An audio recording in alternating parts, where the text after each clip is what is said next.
Hello friends, welcome. Now in this tutorial we are going to basically discuss automobile sector of India because we are going to carry out the financial modeling of Mahindra and Mahindra in the coming tutorials. So Mahindra and Mahindra basically operates in the automobile sector of India. So let's understand the automobile sector better. So, the India represents one of the world's largest car markets.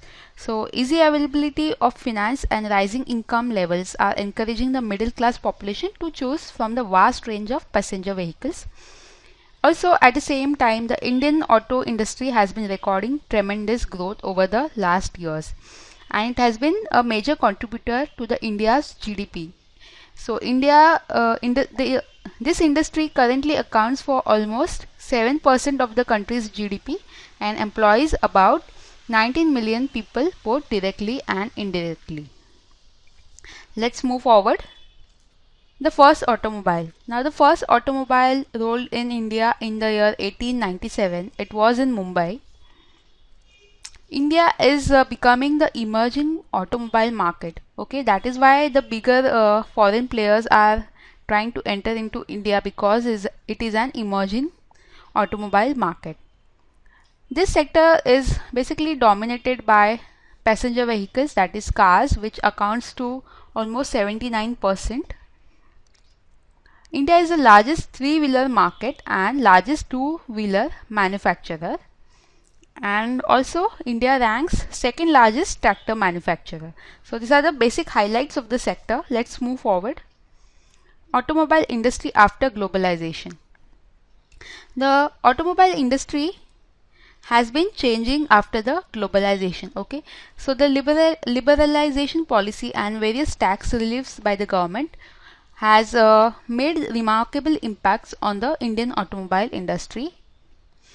The Indian auto industry, which is currently growing at a pace of around 18% per annum, so that is why it has become a hot destination for global auto players like Volvo, General Motors and Ford.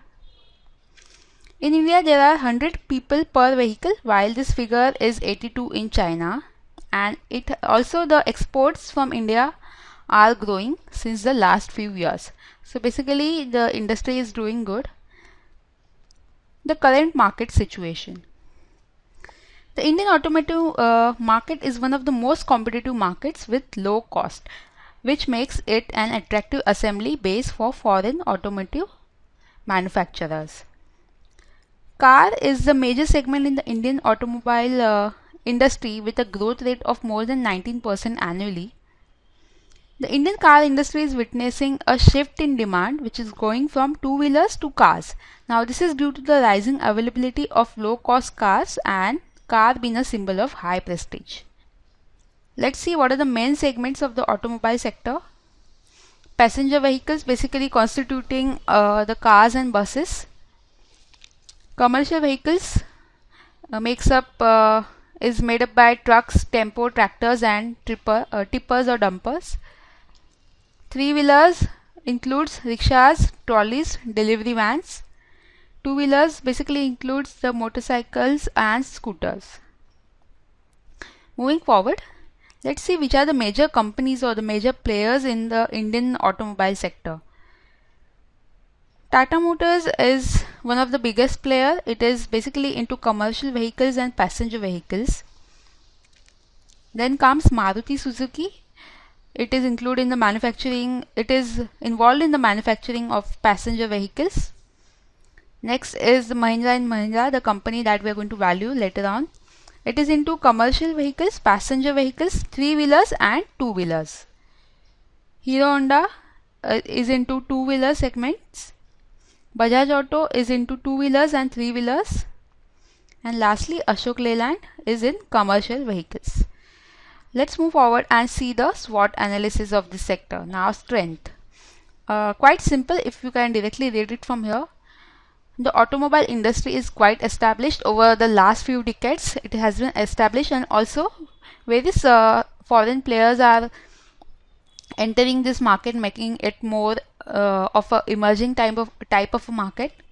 Strongest player in the small car segment. Okay, so the Indian automobile sector is quite strong in the small car segment. Also, Indian companies are the best cost innovators. So they are finding out the ways to reduce the cost so that people are more happy to buy the cars at a lower cost. If we take into account, Tata Nano is one of the example, and exceptional human resource base is one of the strength. Moving on with the weaknesses, lack of proper infrastructure facilities is one of the major weakness, and also poor after sales services. So that is why it hampers the demand of the car. Opportunities, small cars is a big opportunity because people are wanting to buy small cars at a lower cost. So if companies can come up with such project, it has a good opportunity.